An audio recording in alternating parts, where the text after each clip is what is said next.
Representative, who do we have here? It's not, it's Spencer, right? Representative Spencer Baucus, Republican of Alabama. He has a list. He's checked it twice, and it's of people who are naughty and nice. Mainly naughty. Mainly socialists. He tells his local paper, no, he tells The Hill in their briefing room. He says, you know what? I got a list of 17 commies in the House. They're like, really? You want to share them with us? Oh, no, it's secret. Now, to be fair, he didn't say commie. He says socialist, right? But I love that he put together a list. Like he's like, okay. I think Maxine. What do you think, Maxine? Yeah. Oh yeah, socialist. And what are you going to do with the list? At first, he wouldn't say how many people are on the list, and then later, he's like, okay, I'll be honest with you. There's 17 of them.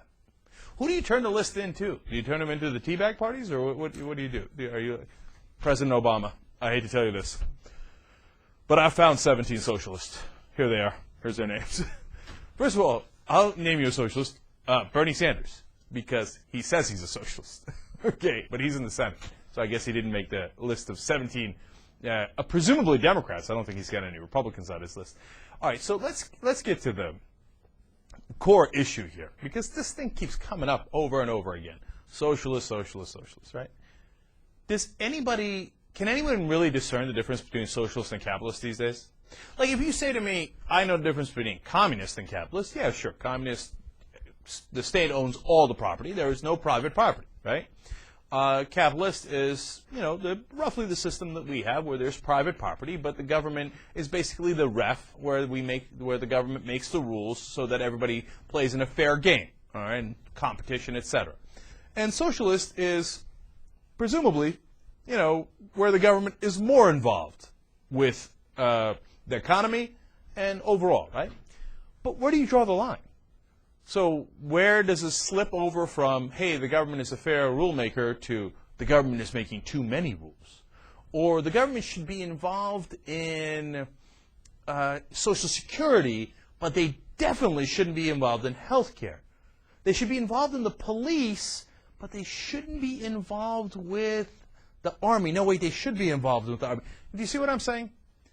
It's all, there's no bright line. There's no, if you cross over to healthcare, all of a sudden you're a socialist, right?